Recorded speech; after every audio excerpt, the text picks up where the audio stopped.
Hey guys, welcome to my channel. আমি মহারাজ। এখন আমরা কথা বলবো হচ্ছে লাকি ভাস্কর নিয়ে। হ্যাঁ, অনেক লেটে আমরা কথা বলছি। আমি শুধু একটাই কথা বলবো, সাউথ ঝাঁপায় বাংলা হাঁপায়। এই কথাটা কেন বলছি সেটাই আসছি। প্রথম যেটা মানে আমার যেটা সবথেকে শকিং লেগেছে এই ছবিটার ক্ষেত্রে, পোস্টার বা ইত্যাদি দেখে খুব একটা মনে হচ্ছে না যে মারাত্মক কিছু দেখবো বা বড় কিছু দেখবো, যেখানে আমি আলাদা করে ইন্টারেস্ট পাচ্ছি না। তো আজকে দুপুরবেলা নেটফ্লিক্স খোঁচাচ্ছিলাম বসে বসে, তারপর দেখলাম যে বাহ, এটা একটা ভালো ছবি আছে, চাক করে চালিলাম ছবিটা, চালালাম, ঠিক আছে।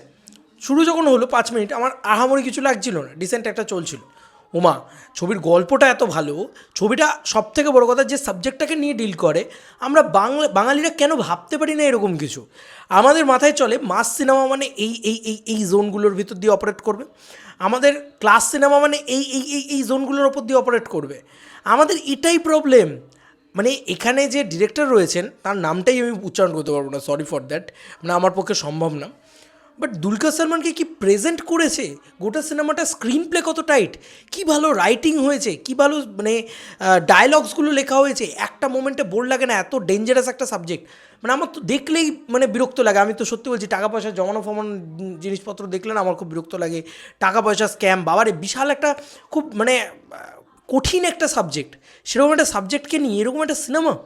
তোমরা যারা ভাবছো যে লাকি ভাস্কর দেখবে না, বিশ্বাস করো, আমি যখন মানে বেঙ্গল ট্যুরে ছিলাম দেবদার ইয়েতে, সেখানে একজন আমাকে বলেছিল যে লাকি ভাস্করটা পারলে দেখ, মানে চরম লাগবে।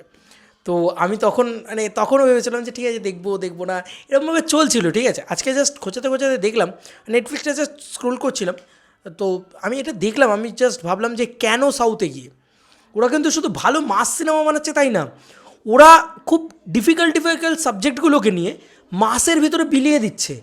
যে স্ক্যাম এই জিনিসটাও যে কতটা মানে মাস ফ্রেন্ডলিভাবে বোঝানো যায়, এত সোজা সরলভাবে দেখিয়েছে না সেই জায়গাগুলো।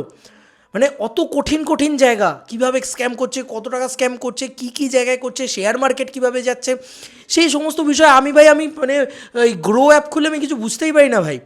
আর সেগুলো ওখানে কী ইজিলি দেখিয়ে দিয়েছে, কী ভালো করে দেখিয়ে দিয়েছে, যেন মনে হচ্ছে কী সুন্দর করে দেখিয়ে দিয়েছে। এবং তোমার কখনো মনে হবে না ইনফোটেনমেন্ট দিচ্ছে, এইটা সব থেকে বড়ো কথা। মানে একটা একটা ইনফরমেশান যে পাস করে যাচ্ছে, মানে তোমার কন্টিনিউয়াসলি সেই ইনফরমেশান হচ্ছে তা না, ফুল টু এন্টারটেনমেন্ট, ফুল টু মস্তি। আমি এইটা নিয়ে প্রথমত প্রশংসা করব। আর আমি আরেকটা জিনিস নিয়ে প্রশংসা করব, সেটা হচ্ছে যে ওদের সাবজেক্ট চুজিং, এবং এই সাবজেক্টটাকে চুজ করে সেটাকে এত মাস ফ্রেন্ডলি করে দেওয়া, এটা বলতেই হবে। আমাদের বাংলায় সবথেকে বড় কথা, আমরা কিছুতেই ভালো সাবজেক্ট চুজ করতে পারি, বাবু সোনার মতন ছবি হচ্ছে বন্ধুরা। আবার সেখানে জিতু কামাল বলছে যে আমি মানে এই সিনেমায় যদি হাসি না পাই আমি অভিনয় ছেড়ে দেবো। ছেড়ে দাও তাহলে অভিনয় ভাই। আমি এটাই আমার মানে খারাপ লাগছিল দেখে, যে ওরা কত ভালো ভালো সাবজেক্ট চুজ করছে। জিতু কামালের এরকম ধরনের ছবি করা উচিত, কিন্তু করবেটাকে, বাংলার ডিরেক্টর কোথায়? এই যে নতুন নতুন ডিরেক্টর আসবে, নতুন নতুন স্টাইল নিয়ে আসবে, ওরা কত নতুনত্ব নিয়ে আসছে। আজকে আমরা এমনি এমনি সাউথ সাউথ সাউথ সাউথ করছি না কিন্তু। মানে আমি পরপর দুটো ছবি দেখলাম রিসেন্টলি, আমারান দেখলাম, এটা দেখলাম, ভীষণ ভালো লাগলো আমার। মানে আমি বুঝতে পারলাম যে ওরা কোথায় গিয়ে আলাদা। ওরা প্রতিটা ছবি বানাচ্ছে, এই স্ক্যাম 1992 এই ছবিটা, এরকম ছবি তো আগেও হয়েছে, আমরা তো দেখেছি।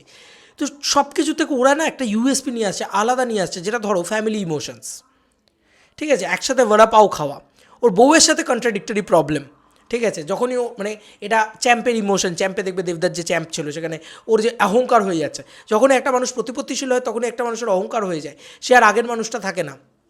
এই যে কনফ্লিক্ট পয়েন্টটা তৈরি হচ্ছে ওর বউয়ের সাথে, সেটা মানে বাস্তবে রিয়েলিটিতে হয়। এবং সেখানে কী ভালো পারফরমেন্স দিয়েছে ওর ওয়াইফের চরিত্রে যে অভিনয় করেছে দুলকার সালমান, তো অসাধারণ। ভীষণ মিষ্টি লেগেছে দুলকার সালমানকে, মানে গোটা সিনেমা জুড়ে ভীষণ মিষ্টি লেগেছে। এবং মানে দৃশ্যমের মতন সিনেমা এটা, যে স্ক্যাম করছে কিন্তু তোমার মনে হচ্ছে ভাই হিরো যেন বেঁচে যায়। এইটা একটা দারুণ ব্যাপার। একটা সিনের কথা আমি আলাদা করে বলবো, যেটা আমার মানে এই গোটা সিনেমার ভিতরে শো স্টপার লেগেছে। যেরকম খাদানের শো স্টপার হচ্ছে রাধানের সিকোয়েন্স, তো সেরকম আমার মনে হয় যে এই একটা সিকোয়েন্স আমি আলাদা করে বলতে হবে, যে ও অল্টো নিয়ে এসে দাঁড়ায়, ওকে কেউ পাত্তা দেয় না, ও তারপরে একটা গাড়ি দামি গাড়িতে থেকে নামে, যে তাকে সবাই পাত্তা দেয়। তো ও তারপরে দামি গাড়িটা নিয়ে এসে তাকায়, দিয়ে এরকম করে মাথাটা ঘুরিয়ে ওকেই যখন দেখে, দুলকারকেই যখন দেখে, লাকি ভাস্করকেই যখন দেখে, ভাস্করকেই দেখে, তখন দোকানের যে রিয়াকশানসটা ওর, এবং ওখানে যে ডায়লগটা এত ভালো, এত পাঞ্চফুল ডায়লগ। আজকে আমরা সবাই, আমি দেখি প্রচুর মানুষ আছে, আমার নয় কাজে লাগছে, এই যে ভিডিও বানাচ্ছে, আমার দুটো পয়সা উঠছে তাই জন্য আইফোন কিনছে, বাট প্রচুর লোকে শো অফ করার জন্য আইফোন কেনে। তো দিস ইজ ইন্ডিয়া, এই কথাটা যেভাবে বলে দুলকার সালমান, সে হিন্দি ডাবিংও অসাধারণ। হিন্দি ডাবিংয়ে এসছে তো আমার ভীষণ ভালো লেগেছে, এত ভালো। সেখানে দুলকর সালমান যেভাবে বলে যে এখানে শো অফটা করাটা ইম্পর্টেন্ট, তুমি বড়লোক হও বা গরিব, তোমাকে দিখাওয়া করতে হবে সবার আগে।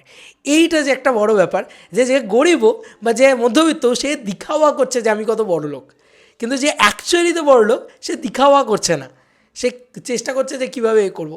ওই জন্য গোটা সিনেমা জুড়ে দুলকারের যে স্ট্রাকচারটা বা ওর যে মানে ও অত টাকা স্ক্যাম করছে কিন্তু খুব অবলীলায় করছে, এবং ওর জামা কাপড়ে খুব যে চেঞ্জেস হয়ে যাচ্ছে হচ্ছে এমনটা না, পুষ্পা হয়ে যাচ্ছে না ও, ঠিক আছে।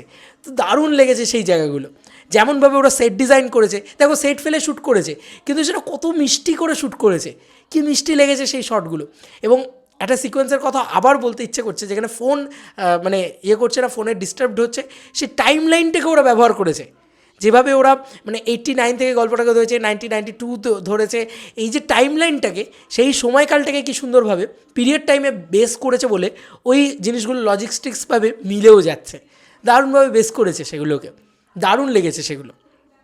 এবং বাচ্চাটার অভিনয়, এবং এই যে আমি বললাম ফ্যামিলি কনফ্লিক্ট, সে কারণে আমি বললাম ওর মা ওকে যে কথা শোনায়, মানে টাকা না থাকলে যে মানে নিজের মাও যে কথা শোনাতে পারে সেটা খুব ইম্পর্ট্যান্ট। এবং তার পরবর্তীতে তার নিজের দোকান জ্বালিয়ে দেওয়া এ করে, মানে প্রতিটা সিকোয়েন্স ইটসেলফ মানে মানে দারুণ, দুরন্ত, এত ভালো বিজিএমের কাজ, এত ভালো ভালো গান রয়েছে, মানে আমার আমানের থেকেও এটা খুব ভালো লেগেছে। মানে এই সিনেমাটা is dam good, dam good. এবং সবথেকে বড় কথা যেটা লাস্ট আমি পয়েন্টটা বলবো সেটা হচ্ছে টেনশন বিল্ড আপ করে রাখা। এই ক্যারেক্টারটার সাথে এমন টেনশন হচ্ছে, তুমি প্রতি মুহূর্তে বলবে যে টাকা মানেই হচ্ছে শনি। এটা আমরা সবসময় বলি না যে টাকা কোনো দিন মানুষকে শান্তি দেয় না, তো শান্তির ঘুম ঘুমোবে, এটাও কোনো দিন ঘুমোতে পারছে না। যখন থেকে ও টাকা হতে শুরু করছে, যখন থেকে ও স্ক্যাম করা শুরু করছে, ও কিন্তু শান্তি পাচ্ছে না, ও কিন্তু প্রচুর টাকা পাচ্ছে কিন্তু শান্তি পাচ্ছে না। এই যে একটা সুন্দর মেসেজিং, কিন্তু এটাকে মেসেজ দেবো বলে মানে ওপর লেয়ারে দেবো না, খুব লিনভাবে বেরিয়ে গেছে, মনে হচ্ছে যেন বাহ দারুণ দেখলাম, তো একটা দারুণ ব্যাপার স্যাপার হলো। ক্লাইম্যাক্সটা খুব সুন্দর। হ্যাঁ, এবার ক্লাইম্যাক্সে তোমার মানে টুইস্টগুলো আছে সেগুলো তোমার প্রেডিক্টেবল মনে হয়ে যাবে, এত ভালো গোটা সিনেমাটা যে ক্লাইম্যাক্সটা তোমার সেই অনুযায়ী আমার একটুখানি উইক লেগেছে। বাট আমার মনে হয় যে এত ভালো ডিজাইন করেছে ব্যাপারটাকে, মানে যেভাবে ফেঁদেছে ব্যাপারটাকে, ওটা দারুণ, ঠিক আছে। তো যেভাবে সিবিআই থেকে শুরু করে সবাইকে স্ক্যাম করে দেয় ও, সবার সাথে স্ক্যাম করে দেয় ও।